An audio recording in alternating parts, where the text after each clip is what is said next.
Hello friends, आज का हमारा टॉपिक है टाइम मैनेजमेंट। हम सभी को 24 घंटे मिलते हैं, उसमें से 8 घंटे हम सोते हैं ऑन एन एवरेज। 4 और घंटे जोड़ लीजिए हमारे पर्सनल काम के लिए, जैसे खाना पीना, एक्सरसाइज। फिर भी हमारे पास बचते हैं 12 घंटे। क्या हम सब वाकई में 12 घंटे वर्थ का काम करते हैं? तो अगर हम चाहते हैं कि हम हमारा टाइम बेटर मैनेज करें, तो पहला स्टेप ये होगा कि हमें जानना होगा एट द मोमेंट हम हमारा टाइम कहाँ बिता रहे हैं, कैसे यूज़ कर रहे हैं। इसके लिए आपको एक टाइम लॉग रखना है।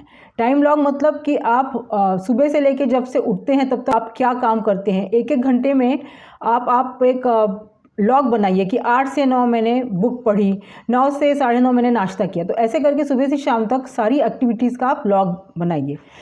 ऐसा आप 2-3 दिन कीजिए। इससे आपको पता चलेगा कि एग्जैक्टली आपका टाइम कहाँ जाता है, वो कौन सी एक्टिविटी है जिस पे आप अपना मैक्सिमम टाइम बिता रहे हैं, और क्या वाकई में यह एक्टिविटी इंपॉर्टेंट है आपके लिए कि आपको इतना टाइम इस पर बिताना चाहिए।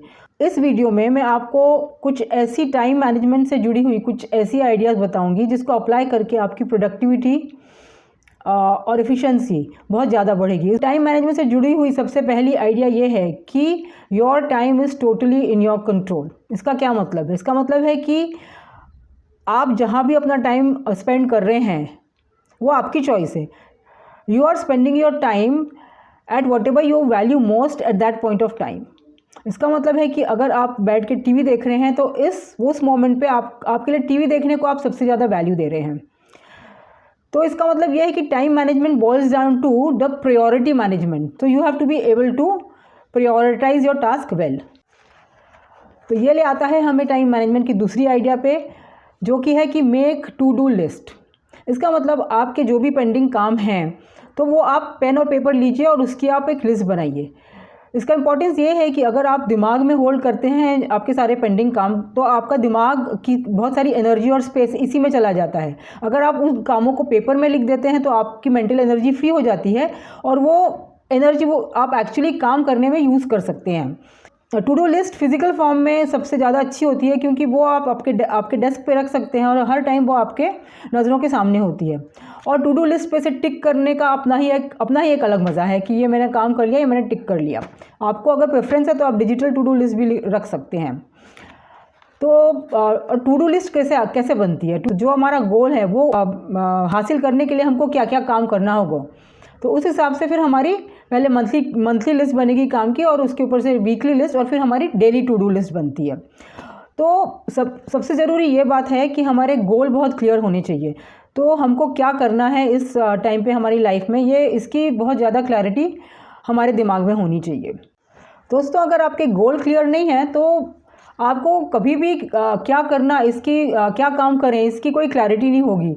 तो इसीलिए आपका टाइम वेस्ट ही होगा, क्योंकि आपके दिमाग में क्लैरिटी ही नहीं है कि क्या काम करना है। और इससे ज़्यादा टाइम वेस्ट तो हो ही नहीं सकता। मतलब एक काम इतने अच्छे से कर रहे हैं जिसको करने की मतलब ज़रूरत ही ना हो। मतलब you are spending your time doing work that you need not do in the first place. So it's very important that you should get clarity on your goals. अभी नेक्स्ट स्टेप है कि आपकी टू डू लिस्ट को आप prioritise कीजिए, मतलब priority दीजिए। और इसमें एक कंसेप्ट हमारे काम आता है कि पैरेटोज 80-20 प्रिंसिपल। यह प्रिंसिपल ये बोलता है कि हमारे 80% रिजल्ट जो है वो हमारे 20% एक्टिविटीज़ से आती हैं। इसका मतलब ये होता है कि हमारी टू डू लिस्ट पे जो सारी एक्टिविटीज़ हैं सबका इक्वल इंपॉर्टेंस नहीं है। इनमें से कुछ एक्टिविटी क्रूशियल है और इम्पॉर्टेंट है आपके लिए, जो आपको एक्चुअली आपकी गोल की तरफ मूव करती है, इंपॉर्टेंट एक्टिविटीज़ है। बाकी सब छुटपुटिया एक्टिविटी होती हैं जो ज़्यादातर सपोर्ट टाइप की एक्टिविटी होती है। ये 80-20 प्रिंसिपल एक्चुअली काफ़ी जगहों पे काम आता है। जैसे कोई कंपनी है तो उसका 80% प्रॉफिट उसके 20% प्रोडक्ट से आता है। टाइम मैनेजमेंट से एक और कंसेप्ट जुड़ा हुआ है जिसको बोलते हैं टाइम ब्लॉकिंग। टाइम ब्लॉकिंग का मतलब है कि आप अपने दिन को टाइम के ब्लॉक्स में डिवाइड कीजिए, और उस ब्लॉक में, जैसे कि अगर प्री लंच बोल दिया आपने, प्री लंच टाइम को आप 2 ब्लॉक्स में डिवाइड कर दीजिए, 9 से 11 और फिर 11:30 से 1:30 बजे तक। तो ये ब्लॉक्स में आप एक अलॉटेड एक्टिविटी ही करेंगे, बाकी कोई और काम नहीं लेंगे। तो टाइम ब्लॉकिंग बहुत अच्छा कंसेप्ट है, लेकिन अगर अपन सारा दिन ही ब्लॉक कर देंगे शाम तक तो फिर वो बहुत रिजिड हो जाएगा और फ्लेक्सिबिलिटी कुछ नहीं रहेगी। और आज के ज़माने में फ्लेक्सिबल होना बहुत ज़रूरी है, इसलिए टाइम ब्लॉकिंग का बेटर एप्लीकेशन ये है कि आप एक ही ब्लॉक बनाइए। मतलब early part of the day pre lunch you can have a block of time which you devote to a particular activity, rest of it you can keep it a little free flowing. दोस्तों, Mark Twain ने कहा है, eat a live frog first thing in the morning. जी हाँ, आप एक जिंदा मेंढक सुबह खा लीजिए। अगर आपने एक जिंदा मेंढक सुबह खा लिया तो इससे बुरा आपके साथ पूरे दिन में कुछ नहीं होने वाला। टाइम मैनेजमेंट के रेफरेंस में इसका मतलब ये होता है कि जो आपकी सबसे इम्पॉर्टेंट और सबसे डिफ़िकल्ट टास्क है उसको आपको सबसे पहले टैकल करना है, सबसे पहले करना है। If you have to eat a live frog don't look at it for too long. इसका मतलब ये होता है कि अगर आपको कोई डिफ़िकल्ट काम करना है तो ज़्यादा देर उसको पेंडिंग मत, जल्दी से शुरू कीजिए। तो दोस्तों, काफ़ी लोगों को स्टार्टिंग ट्रबल होता है, मतलब कोई भी काम वो जल्दी से शुरू नहीं कर पाते। But action is everything. अगर आपके पास एकदम बहुत अच्छा प्लान है, ब्रिलियंट प्लान है, लेकिन अगर आपने उसमें काम ही नहीं किया तो वो प्लान कुछ काम का नहीं। इसलिए बहुत ज़्यादा परफेक्शन के लिए मत रुकिए, एक प्लान बनाइए और जल्दी से एक्शन लेना इज़ वेरी इंपॉर्टेंट। अगर जो टास्क आपके सामने है वो बहुत बड़ी है और आपको उसको शुरू करते हुए डर लग रहा है, ऐसा लग रहा है कि मैं कैसे करूँगा इसको इतना सारा करने का, तो you have to break it down into sub tasks and tackle them one by one. So this is a good way of handling big task. एक और तरीका होता है ये करने का, लॉन्ग टर्म टास्क है। जैसे अगर कोई राइटिंग करना चाहता है, कोई बुक लिखना चाहता है, तो उसको क्या कीजिए, उसको हर दिन एक टाइम स्लॉट दीजिए और कंपल्सरीली बैठ के उसमें आप लिखिए। आपको यहाँ पर डिसिप्लिन यूज़ करना होता है। मोटिवेशन के लिए आप नहीं रुक सकते हो। तो अगर आपने अलॉट किया है टाइम तो उस टाइम में बैठ के आप लिखिए ही लिखिए। जैसे एक आपका काम का ब्लॉक होता है तो उसके बीच में आपको ब्रेक लेना बहुत ज़रूरी है। इस ब्रेक में अगर आपका ब्रेक टाइम थोड़ा ज़्यादा है तो आप वॉक के लिए जा सकते हैं। थोड़ा टाइम नेचर में अगर स्पेंड करेंगे तो आपका दिमाग क्लियर होता है। या फिर आप एकांत में शांत बैठिए, काम के बारे में सोचना थोड़ी देर के लिए बंद कीजिए, क्योंकि इससे दिमाग काम होता है, उससे हमारे दिमाग में क्लैरिटी आती है, हमारी एफिशिएंसी बढ़ती है। नेक्स्ट पॉइंट है कि हमारा जो वर्क स्पेस है उसमें से उसको हमें क्लटर फ्री करना है। तो क्लटर पूरा आप निकाल दीजिए। फिर क्लटर या तो फिजिकल हो या तो डिजिटल हो। क्लटर क्या करता है, ये हमारे दिमाग की एनर्जी वेस्ट करता है। बिकॉज अगर आप सोचिए कोई भी चीज़ आपको ढूंढना है तो क्लटर के थ्रू अगर आप ढूंढेंगे आपका टाइम ख़राब होगा। ऑल्सो दिमाग को वो फॉगी कर देता है, बिकॉज ये सब चीज़ें जो मतलब it is extra information that is just going into are we have to take it in, you know. हम आजू बाजू देखेंगे, क्लटर दिखेगा, हमारा दिमाग क्लाउडी होता जाएगा। यहाँ पर डेविड एलन के द्वारा बताया हुआ 2 मिनट रूल काफ़ी यूज़फुल है। जैसे कि अगर वो बोलते हैं कि अगर कोई भी काम को सिर्फ 2 मिनट लगने वाले हैं तो उसको इमीडिएटली कीजिए, उसको पेंडिंग मत रखिए। क्योंकि अगर उस काम को आप होल्ड करके रखते हैं तो उसको ट्रैक करने के लिए आपकी ज़्यादा एनर्जी लगेगी, ज़्यादा टाइम लगेगा 2 मिनट से ज़्यादा। तो अगर कोई छोटा काम है तो इमीडिएटली उसको कर दीजिए। सो फॉर एग्जाम्पल, अगर आप आपका ईमेल चेक करें इनबॉक्स में, तो आप उसको देखिए। अगर कोई शॉर्ट रिप्लाई वाला ईमेल है तो उसको इमीडिएटली रिप्लाई कीजिए। अगर यूजलेस ईमेल है तो इमीडिएटली डिलीट कीजिए, उसको पेंडिंग मत रखिए। अगर ऐसा ईमेल है जिस पे आपको कोई एक्शन लेना है, जिसको ज़्यादा टाइम लगने वाला है, तो उसको अप्रोप्रिएट जगह सेव करके रखिए और अपने टू डू लिस्ट में भी उसको नोट कर लीजिए। अगर किसी को डेलीगेट करने वाली ईमेल है तो उसको इमीडिएटली डेलीगेट कर दीजिए। आपका जो इनबॉक्स है उसको खाली रखिए, सो that you do not go through the same emails again and again. ये जो प्रिंसिपल है तो इसको ये भी बोलते हैं कि anything you should try to handle it only once. मतलब एक ही बार में उसका वो काम कर दो, उसका फैसला कर दो, अगर वो छोटा काम है। तो ये अपने रोज़ के एक्टिविटी में भी लागू होता है। अगर हम घर में जैसे कि कपड़े उठा रहे हैं कपड़े के स्टैंड पे से, तो ये नहीं कि कपड़े उठा के साइड में रख दिए। पहली बार भी आपने उसको उठाया, इमीडिएटली आप उसको फोल्ड करके रख दीजिए, so that you don't have to go back and handle it again. तो hand in hand with clutter removal जाता है कि वी शुड बी ऑर्गेनाइज्ड। तो जो भी हमारा सामान है तो हमको वो ऑर्गेनाइज तरीके से रखना चाहिए। We should have the habit of replacing things where we pick them up from, because फिर नेक्स्ट टाइम जब हम उनको ढूंढने के लिए जाते हैं हमारा टाइम नहीं ख़राब होगा। तो both again physical space as well as a digital space we should organize it.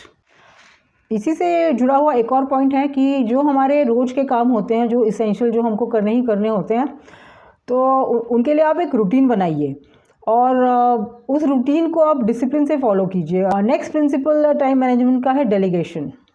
अगर ऑफिस एनवायरनमेंट है तो जो जूनियर का काम है वो तो आप डेलीगेट कर ही दोगे, लेकिन अगर बाकी भी जो, अगर आप कोई एंटरप्रेन्योर हो या फिर आप घर से काम कर रहे हो या आप सिर्फ हाउसवाइफ ही क्यों ना हो, तो डेलीगेशन का प्रिंसिपल ये है कि पहले आप आपके 1 घंटे का वैल्यू निकालिए। सपोज़ आपको लगता है कि आपके 1 घंटे का वैल्यू है 1000 रुपीज़, तो अगर ऐसा कुछ काम है जो कोई और आपके लिए 1000 रुपये पर आवर से कम में कर दे, तो आपको उस काम को डेलीगेट कर देना चाहिए। This is the only way you can say buy time. एक और कंसेप्ट है टाइम मैनेजमेंट में, बैचिंग।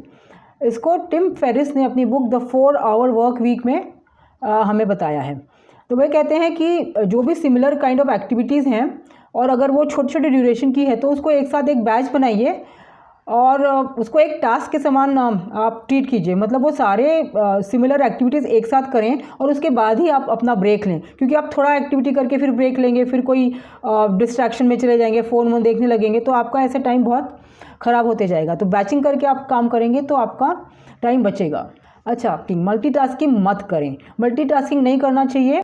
तो 2 काम जो होते हैं, जो हम एक साथ, हमारा ब्रेन जिसमें लगता है, तो वो हमें नहीं करना चाहिए, क्योंकि उससे क्या होता है, हम स्लो हो जाते हैं। एक टास्क से दूसरे टास्क में जब हम स्विच करते हैं तो हमारा टाइम बहुत वेस्ट हो जाता है, हमारा फ्लो स्टेट चला जाता है। तो दोनों काम करने के लिए हमें ज़्यादा समय लगता है, ना ही हमें ज़्यादा समय लगता है, हमारे एरर्स भी काम में ज़्यादा हो जाते हैं। तो multitasking is a big no for time management. फिर ईमेल का टैब चालू रखना और काम करना, ये सब आपको नहीं करना चाहिए, क्योंकि इससे आपका एफिशिएंसी कम हो जाती है। और आज के जूम कॉल के ज़माने में हमारा काफ़ी टाइम कॉल शेड्यूल करने में जाता है, तो इसके लिए कोई ऐप आपको यूज़ करना चाहिए। एक ऐसा ऐप है कैलेंडली। तो इसमें आप अपना टाइम का ब्लॉक, मतलब कहाँ कहाँ बिजी हैं वो आप मार्क कर दीजिए, and you can share it with the persons with whom you have to schedule calls और मीटिंग्स, सो दैट आपके फ्री टाइम में वो अपना, उनके फ्री टाइम के अनुसार वो मार्क कर देंगे। तो इस तरह से आपका काफ़ी टाइम बच सकता है। दूसरा एक कंसेप्ट है टाइम मैनेजमेंट का, पार्किंसंस लॉ। ये, इस लॉ के अनुसार work expands to fill in the time available.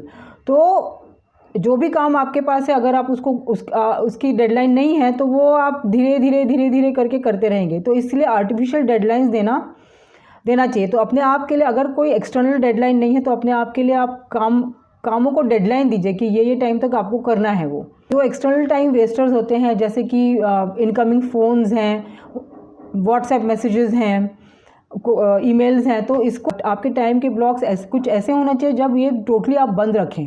कोई फिक्स टाइम में ही आप ये सब चीज़ें चेक करें, हर दिन भर इसको मत चेक करें। Keep rewarding yourself for whatever task you have done well, so this way you can keep yourself motivated to keep on doing more and more task. Means fact ये है कि हमारे पास कभी भी इतना time नहीं होगा कि हम जो करना चाहें वो सारा कुछ कर सके, क्योंकि बहुत स्पेशली आज के दौर में इतने सारे अपॉर्चुनिटीज़ हैं कि we have to learn what to say no to.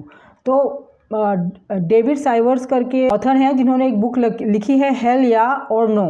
इसका मतलब है कि अगर आप ऐसे व्यक्ति हैं कि जो ओवर कमिटेड है, जिनके पास टाइम कम है और काफ़ी सारा काम है, तो अगर आपको कोई नया काम लेना है तो आप उसको कैसे चुनें? आप उसको तभी हाँ बोलें जब when it's a hell yeah, मतलब it is so good that you are very sure you want to do it. अगर आपके दिमाग में ज़रा भी डाउट है कि मैं ये करूँ या ना करूँ, तो बेटर ये होगा कि आप वो काम ना लें। तो इन कंक्लूजन, टाइम मैनेजमेंट करने के लिए आपको किसी भी टाइम पे पता होना चाहिए कि आपके लिए सबसे ज़रूरी काम उस टाइम पे क्या है, उसे आपको जल्दी शुरू करना है और फटाफट ख़त्म करना है। दूसरी बात है कि आपको एक टाइम में एक काम करना है, पूरे फोकस और कंसंट्रेशन के साथ करना है। तो जैसे जैसे ये आप डिसिप्लिन के साथ प्रैक्टिस करते जाएंगे, इसमें आप बेटर और बेटर होते जाएंगे। That's all in today's video. Thank you for watching. Do subscribe to my channel, and in case you are interested in the PDF of this talk, you can tell me in the comment below.